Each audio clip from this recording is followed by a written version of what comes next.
एक कुंती नाम का औरत रहती है। उनकी दो बेटा था। दोनों बेटा को कुंती अपना शादी करवा देती है। अपना दोनों बहू को लेकर एक साथ रखती है। कुंती का दोनों बहू का दो दो संतान हो गया। कुंती का तो घर में बहुत बड़ा परिवार हो गया। कुंती बहुत खुश थी। कुंती अपना परिवार के एक साथ लेकर रहने लगी। कुछ दिन का बाद कुंती का मृत्यु हो गया।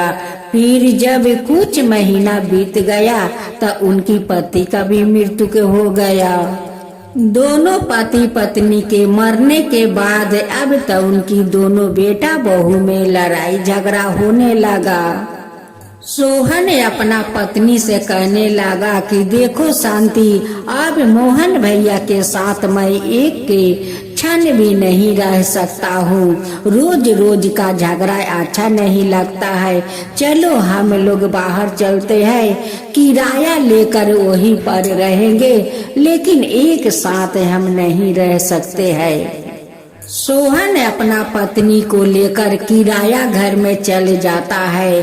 जब वहाँ पर शांति जाती है तो कहती है कि यहाँ पर अकेले अकेले अच्छा नहीं लगता है। आपको जो फुआ है अपना फुआ को बुला लीजिए, बहुत दिन से तो फुआ नहीं आई है। सोहन कहने लगे कि देखो शांति, तुम तो फुआ को देखी नहीं है, फुआ को जानती नहीं है, उनकी स्वभाव को तो तुम नहीं जानती हो। अगर फुआ आ गई तो तुम्हें यहाँ एक क्षण रहना मुश्किल हो जाएगा। एक दिन सोहन का फुआ फोन करती है कि देख सोहन, मैं आ रही हूँ, तू देख स्टेशन पर लेने के लिए आ जाना। कहीं अपना बीबी के साथ चिपक मत जाना। एकदम समय पर स्टेशन आ जाना मुझे लेने के लिए, नहीं तो ठीक नहीं होगा। हाँ। सोहन अपना पत्नी से कहने लगा कि देखो शांति, तुम फुआ को नाम लिया, अब फुआ को फोन आ गया, अब संभल कर रहना, नहीं तो फुआ, मेरी फुआ को तो तुम जानती नहीं हो कि मेरी फुआ का स्वभाव कैसी है। तुम्हारा तो सहना मुश्किल हो जाएगा शांति। शांति अपना फुआ को आने के नाम सुनकर बहुत खुश हो जाती है और कहती है कि कम से कम फुआ आ जाएगी तो इस घर में तो मैं अकेला किराया घर में रहती हूँ। फुआ के साथ गप्पा मारकर कम से कम मेरा टाइम तो पास हो जाएगा। जब सवेरा हुआ तो सोहन उठकर अपना फुआ को लाने के लिए स्टेशन चला गया।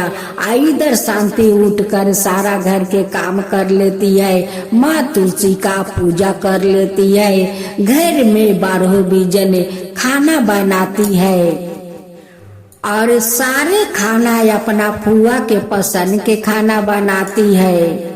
और रोहन अपना फुआ को लाने के लिए स्टेशन जाते हैं और उनकी फुआ ट्रेन से उतर कर खड़ी है। जब सोहन के देखती है तो कहती है कि अरे इतना देर क्यों लगाया रे, तू इतना देर से क्यों आया? क्या तेरा पत्नी नहीं छोड़ रही थी कि तू इतना देर से आया? सोहन कहने लगे कि नहीं फुआ, ऐसी बात नहीं है, मुझे आने में थोड़ा देर हो गया।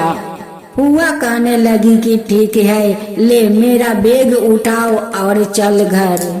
जब सोहन अपना फुआ को घर लेकर आते हैं तो कहते हैं कि अरे घर क्यों खाली खाली लगता है, शांति कहाँ है? सोहन कहता है कि फुआ मैं अभी शांति को बुला देती हूँ। सोहन जाता है अपना शांति को बुलाकर ले आता है कि चलो फुआ आ गई है। शांति अपना पति के साथ आती है और जीन्स और शर्ट पहन कर। जब फुआ देखती है तो कहती है कि क्या रे सोहन, तेरा यही बीबी है?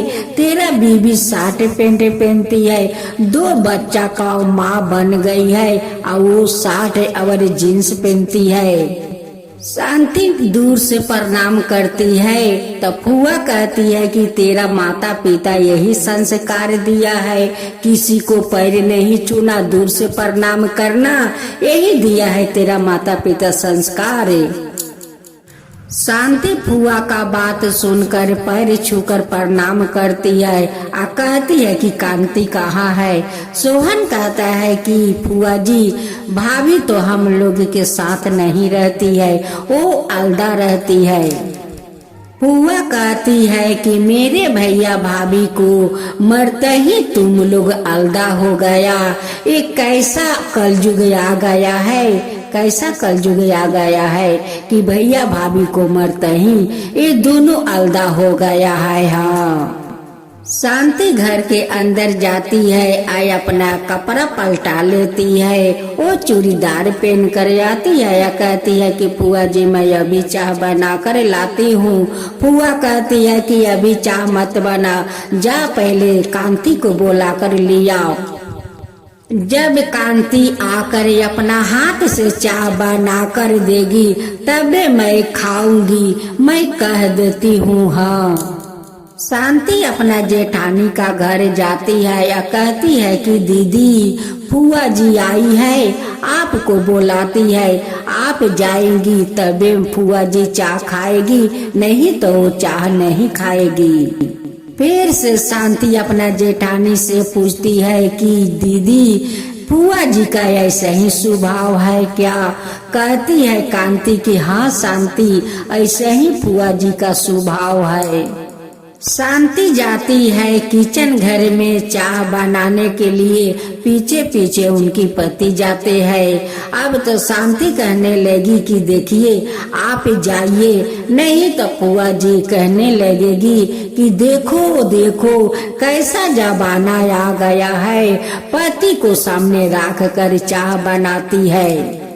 सोहन अपना फुआ के पास जाते हैं, तब तक कांति आ जाती है शांति के पास।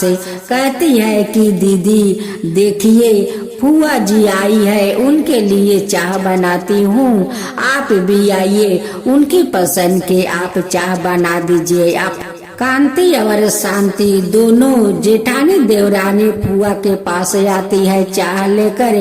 कांति अपना फुआ को पैर छू कर प्रणाम करती है, कहती है कि देख देख मेरी बड़ी बहू कितनी अच्छी है, इनकी माता पिता कितना अच्छा संस्कार दिया है कि पैर छू कर प्रणाम करती है।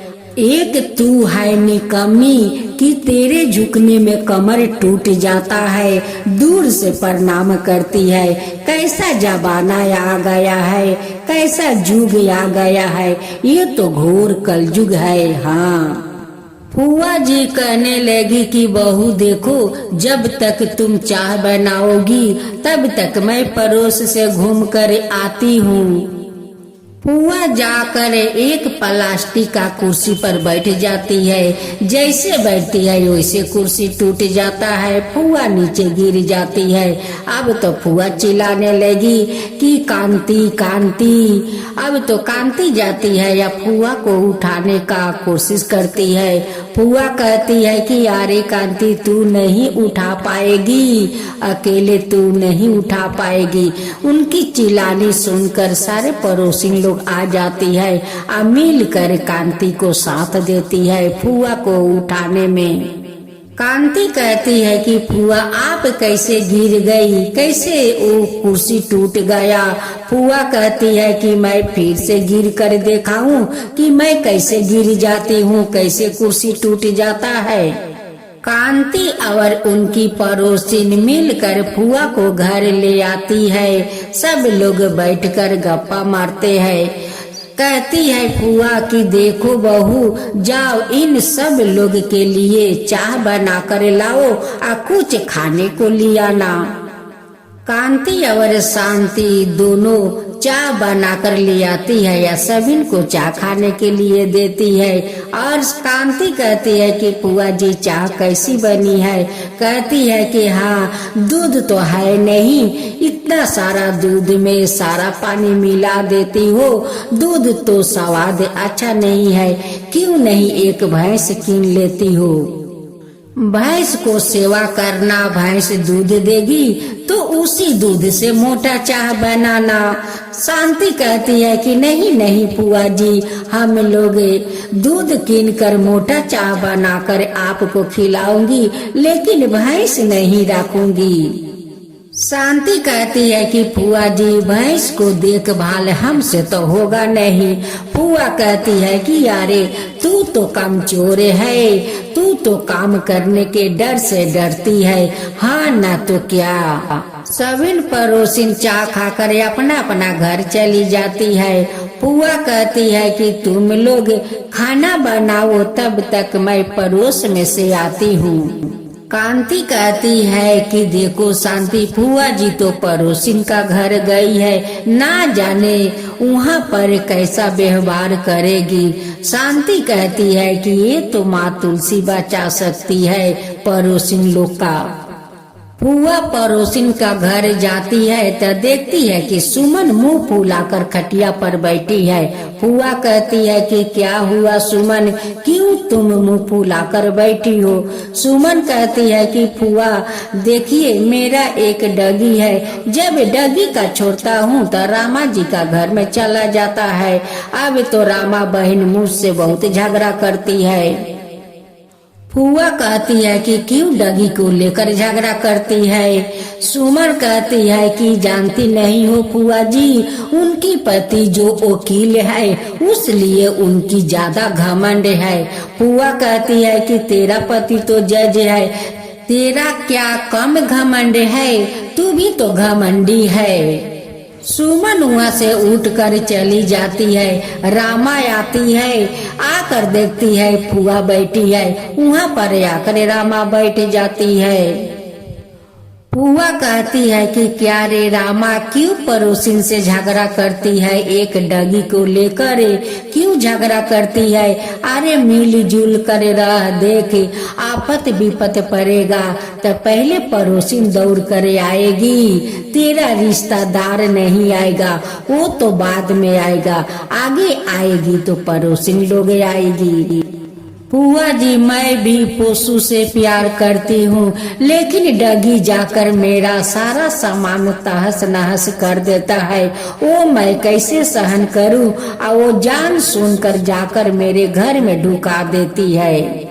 फुआ कहती है कि ठीक है, मैं सुमन को बुला कर ले आती हूँ, आमने सामने बात करती हूँ कि क्यों ऐसा करती है। जब फुआ जाती है सुमन के घर तो जाकर देखती है कि सुमन तो अंगना में बेहोश पड़ी है।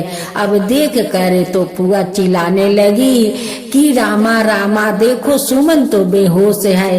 रामा सुनकर दौड़े दौड़े जाती है और सुमन का मुंह पर पानी का छींटा मारती है, लेकिन सुमन का तो होश नहीं आता है। अब रामा कहती है कि वकील जी तो अपना ऑफिस गए हुए हैं, मेरे पति तो घर में ही है, मैं अभी अपना पति को बुला कर ले आती हूँ, इन्हें अस्पताल ले चलकर इलाज कराती हूँ। रामा का पति आते हैं और देख कर कहने लगे कि मैं अपना गाड़ी अभी निकालता हूँ, और निकाल कर इन्हें अपना गाड़ी पर रख कर अस्पताल ले जाता हूँ। रामा का पति अस्पताल में भर्ती करवा देते हैं। कुछ देर का बाद जब सुमन का होश आया तो कहती है कि मैं यहाँ पर कैसे आया हूँ, कि मुझे ले आया यहाँ पर। रोमा वहीं पर बैठकर रो रही थी तो फुआ कहती है कि अरे रामा तू रो रही है, तेरे पास तो दिल है रे, तेरा पड़ोसिन के लिए तुझे माया है, आज उसके लिए तू रो रही है। रोमा कहती है कि सुमन तुम ठीक होकर अपना घर चलो, मैं तुम्हारा साथ कभी झगड़ा नहीं करूंगी, कभी नहीं करूंगी सुमन तुम्हारे साथ। सुमन कहती है कि रामा बहन अब कभी अपना डगी को तुम्हारा घर में नहीं छोड़ूंगी, अब अपना डगी को बांध कर रखूंगी। सुमन ठीक होकर अपना घर आ जाती है। अब तो सारे पड़ोसिन मिलजुल कर रहने लगी, फुआ के संगे गप्पा मारने लगी।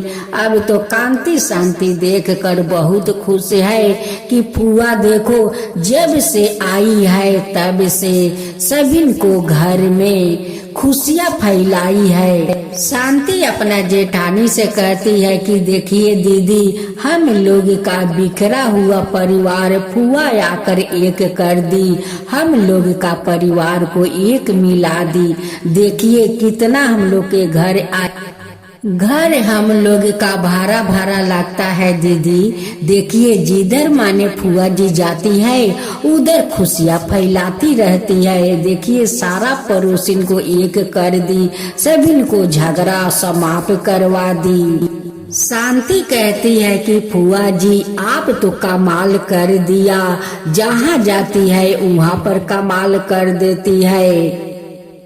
शांति कहती है कि फुआ जी ऐसा लगता है कि माँ तुलसी हम लोग का घर में आ गई है और सब परिवार को एक मिला रही है, सारा पड़ोसिन को एक मिला रही है। घर घर घूम घूम कर सभी को एक कर रही है फुआ जी।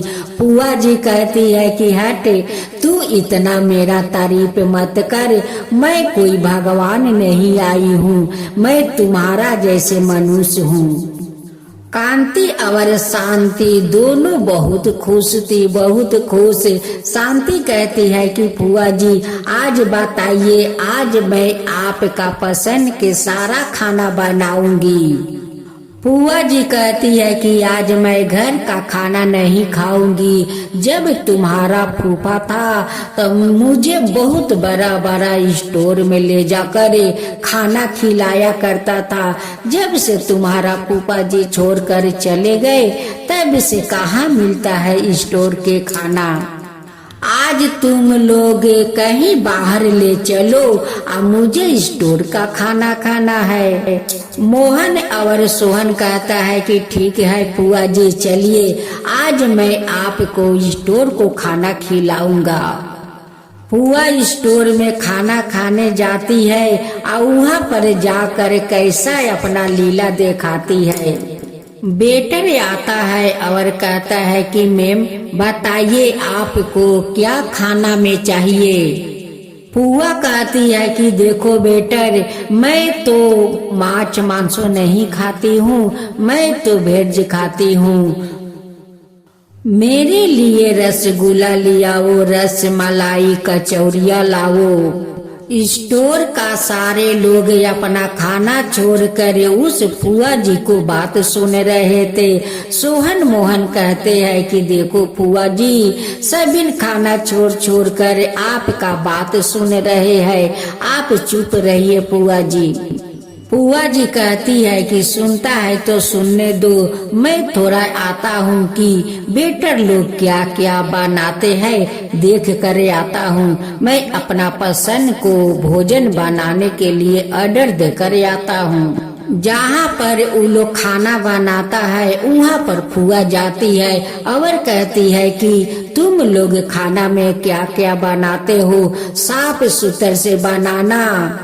एक वेटर कहता है कि नहीं फुआ जी, आप उधर मत जाइए, हम लोग जहाँ खाना बनाते हैं वहाँ पर कोई को नहीं जाने देते हैं, आप मत जाइए।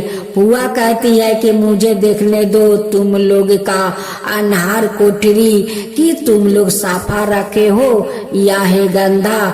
सोहन मोहन जाते हैं, अपना फुआ को हाथ पकड़ कर ले आते हैं और कुर्सी पर बैठाते हैं। तभी वेटर लोग खाना ले आते हैं। फुआ कहती है कि खाना का तो सुगंध बहुत अच्छा है, इसलिए तो तुम लोग का इतना देर हुआ बनाने में। सभी लोग खाना पेट भर कर खाया। जो लोग पहले से उस स्टोर में बैठे हुए थे वो लोग तो सारा खाना को बर्बादी कर दिया। उस दरवाजे पर 4-5 गरीब का बच्चा खड़ा हुआ था। एक वेटर आता है और उस गरीब बच्चा को वहाँ से खेदाता है। फुआ देख कर कहती है कि बेटर उस बच्चा को इस स्टोर से मत निकालो, उसे भोजन दो। तुम्हारा जो इतना भोजन जो नष्ट हो गया, वो भोजन अगर गरीब के खिला दो तो जानते हो कितना तुम्हारा पुण्य होगा। उस सबिन बच्चा को तुम खाना खिलाओ, उसका पैसा मैं दूंगी। सभी बच्चों पेट भर के खाना खाया। अब फुआ जी को धन्यवाद दिया कि आपके कारण आज हम लोग का अच्छा खाना मिला है। हम लोग का तो ऐसा खाना कभी नहीं मिलता है। आज आप हम लोग के इतना अच्छा खाना खिला करे हम लोग का ऊपर कृपा किया है मैम, हम लोग का ऊपर कृपा किया है। फुआ जी का सारा परिवार देखकर फुआ जी को तो हंसने लगे कि फुआ जी आप जहाँ जाती है वहाँ पर कमाल कर देती है। फुआ जी आप तो चमत्कार कर देती हो। कहीं पर परिवार का मिल करा देती हो तो कहीं पर जाकर झगड़ा छोड़ा देती हो, वो लोग में मिल करवा देती हो। कहीं गरीब बच्चा को खाना खिलाकर पेट भर देती हो। तो ये तो एक भगवान से कम नहीं हो फुआ जी। सारे स्टोर का लोग फुआ जी को गाड़ी पर उठाने के लिए आते हैं। जब फुआ जी गाड़ी में उठती है तो सारे लोग का आंख भरे आते हैं। फुआ जी कहती है कि क्यों तुम लोग के आंख भरे आए? फुआ जी कहती है कि देखो आप लोग अपना आंख के आंसू पोंछ लो, मैं फिर से इस स्टोर में आऊंगी। फुआ जी घर आती है और शांति और कांति से कहती है, सोहन मोहन से कहती है कि देखो मेरा तो इतना दिन हो गया, मैं अपना घर जाना चाहती हूँ। मोहन एक गाड़ी बुलवाता है या फुआ को अपना गाड़ी पर उठा देता है। जाते जाते माँ तुलसी रास्ता में मिल जाती है। माँ तुलसी फुआ जी को धन्यवाद देती है कि फुआ जी आप तो धन्य हो, जहाँ जाती हो वहाँ कमाल करती हो, सबका मिल करवाती हो, परिवार को एक करवाती हो, गरीब का भोजन करवाती हो। माँ तुलसी कहती है कि फुआ जी आज मैं भी आपको आशीर्वाद देती हूँ कि आप जुग जुग तक जियो, ऐसे ही सबका परिवार को मिलाते रहो, सभी गरीब को पेट भरते रहो। फुआ जी माँ तुलसी को प्रणाम करती है, कहती है कि हे माँ तुलसी सबका घर में बसिए और सबका घर हरा भरा बना कर रखिए। फुआ जी अपना घर चली जाती है या माँ तुलसी वहीं पर अंतर ध्यान हो जाती है।